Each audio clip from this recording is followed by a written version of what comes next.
28 जूनची हिंदी परीक्षा उधळण्याचा इशारा मनसेने दिलाय।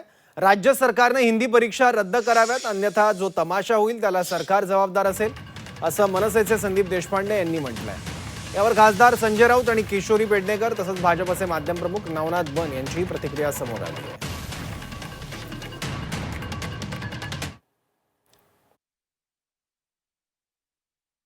इथल्या अधिकाऱ्यांना काय आपल्याला उत्तर प्रदेश आणि बिहारमध्ये पाठवायचं नाहीये। इथले अधिकारी इथेच काम करणार आहेत महाराष्ट्रात, आणि महाराष्ट्रात हिंदीची गरज नाही, मराठीची गरज आहे। आणि मराठी आपली राजभाषा आहे। सगळे पत्रव्यवहार, सगळं शासकीय कामकाज हे मराठीत होणं अपेक्षित आहे।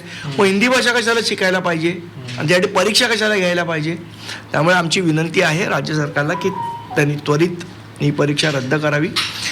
आमची राजपत्रित आणि अराजपत्रित दोन्ही अधिकाऱ्यांना विनंती आहे की त्यांची कुठलीही परीक्षा देण्याच्या भानगडीत पडू नये, आणि या उपर जर राज्य सरकारने सक्ती लादलीच तर परीक्षा केंद्राच्या बाहेर जो काय तमाशा होईल त्याची जबाबदारी राज्य सरकारची आहे। हिंदी भाषेसाठी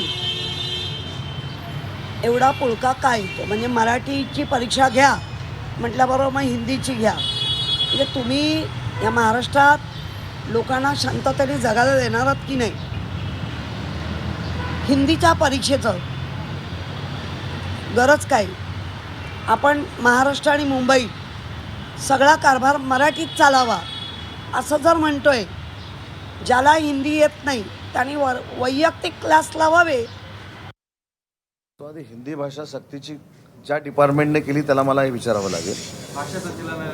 नाही सांगतो मी सांगतो। दुसरी महत्त्वाची गोष्ट अशी आहे की मराठी भाषा म्हणून, मराठी भाषेचा मंत्री म्हणून माझी स्पष्ट भूमिका अशी आहे की मराठीत राहणाऱ्या हिंदीला आम्ही कधी विरोध केला नाही। मराठी ही पहिल्या क्रमांकाची भाषा आहे। हिंदी असेल, इंग्रजी असेल, या ऐच्छिक भाषा आहेत, आणि राष्ट्रीय स्तरावर काम करण्यासाठी इंग्रजी आणि हिंदीची आवश्यकता आहे।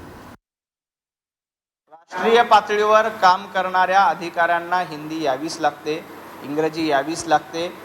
हेही आपल्याला हिंदी विरोध कुणाचाच नाही आहे किंवा इंग्रजी भाषेला विरोध नाही, परंतु महाराष्ट्रामध्ये मराठी अनिवार्य आहे, मराठी सक्तीची आहे, परंतु राष्ट्रीय पातळीवर आपल्याला काम करताना हिंदी आली पाहिजे। हिंदी भाषा सक्तीची ज्या डिपार्टमेंटने केली त्याला मला हे विचारावं लागेल।